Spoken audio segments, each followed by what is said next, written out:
क्या middle east में अब सबसे बड़ा हवाई हमला होने वाला है?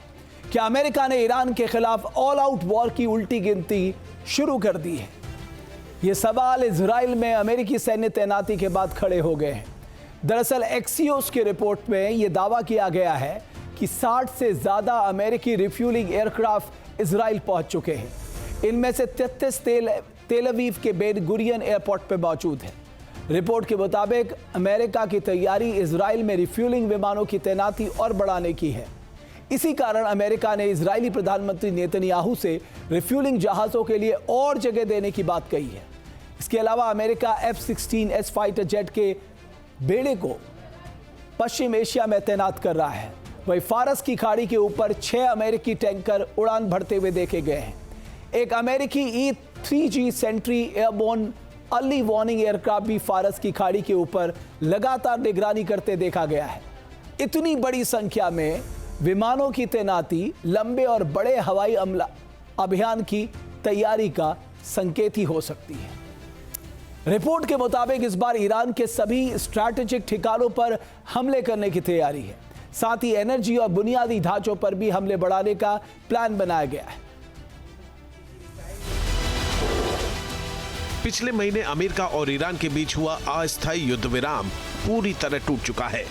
अब हॉर्मुज स्ट्रेट पर नियंत्रण को लेकर अमेरिका और ईरान के बीच सीधी जंग शुरू हो गई है। तस्वीरें तेल अवीव के बेन गुरियन एयरपोर्ट की हैं, जिसके रनवे पर एक के बाद एक अमेरिकी टैंकर विमान खड़े दिखाई दे रहे हैं। ये सिर्फ सामान्य सैन्य गतिविधि नहीं, बल्कि उस बड़े सैन्य अभियान की तैयारी के संकेत माने जा रहे हैं, जिसे पूरा कर सकते हैं। यानी जितने ज्यादा टैंकर, उतना लंबा हवाई अभियान और उतनी ज्यादा बमबारी की क्षमता।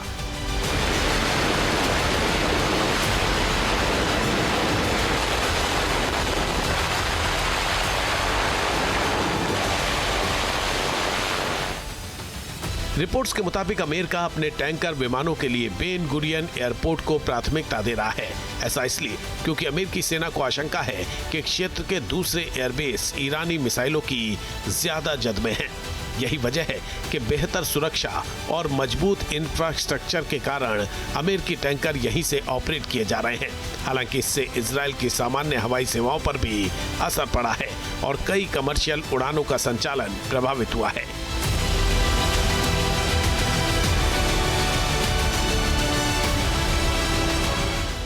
एक्सियोस की रिपोर्ट के मुताबिक इजराइल इस समय ईरान के खिलाफ एक बहुत बड़े मिलिट्री ऑपरेशन की रणनीति तैयार कर चुका है। गंभीरता का अंदाजा इस बात से लगाया जा सकता है कि अमेरिका पहले ही इजराइल के बेन गुरियन एयरपोर्ट पर 30 से ज्यादा मिलिट्री रिफ्यूलिंग एयरक्राफ्ट तैनात कर चुका है। इतनी ही संख्या में विमान देश के दक्षिणी हिस्से में मौजूद रेमन एयरपोर्ट पर भी मौजूद हैं।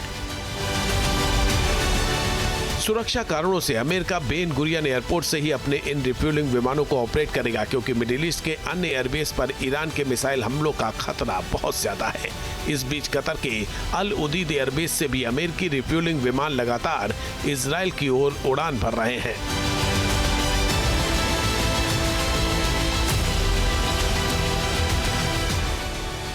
फारस की खाड़ी के ऊपर 6 अमेरिकी टैंकर विमान उड़ान भरते हुए देखे गए हैं। इसके अलावा एक E-3G sentry airborne early warning aircraft भी लगातार निगरानी करते दिखा। ये पूरा नेटवर्क किसी संभावित बड़े हवाई ऑपरेशन के लिए आसमान में कमांड एंड कंट्रोल सिस्टम तैयार करता है।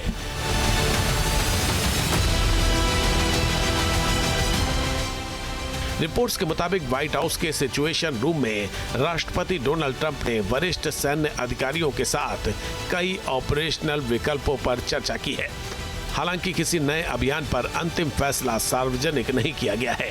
मीडिया रिपोर्ट्स में जिन संभावित विकल्पों का उल्लेख किया गया है, उनमें ईरान के रणनीतिक बुनियादी ढांचे, बिजली संयंत्रों और परमाणु कार्यक्रम से जुड़े ठिकानों पर आगे की कार्रवाई शामिल बताई गई है।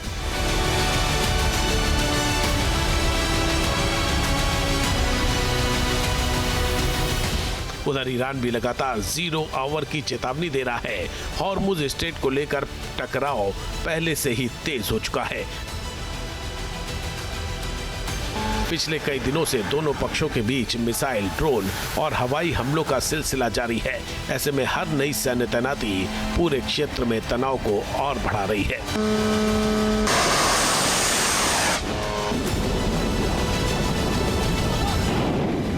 सवाल अब सिर्फ इतना नहीं है कि अगला हमला कब होगा, बल्कि ये है कि उसका दायरा कितना बड़ा होगा।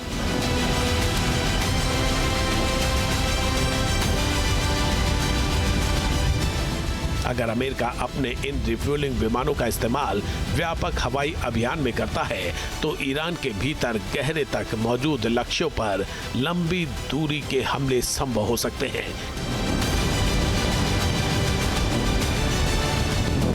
यही वजह है कि पूरी दुनिया की नजर अब वॉशिंगटन, तेल अवीव और तेहरान पर टिकी हुई है। मिडिल ईस्ट में सैन्य गतिविधियां जिस तेजी से बढ़ रही हैं, उसने एक बड़े क्षेत्रीय संघर्ष की आशंकाओं को और मजबूत कर दिया है। अमेरिकी रिफ्यूलिंग विमानों की बड़ी तैनाती को कई विश्लेषक संभावित बड़े हवाई अभियान की तैयारी के संकेत के रूप में देख रहे हैं, जबकि इस संबंध में अंतिम आधिकारिक निर्णय की पुष्टि अभी नहीं हुई है।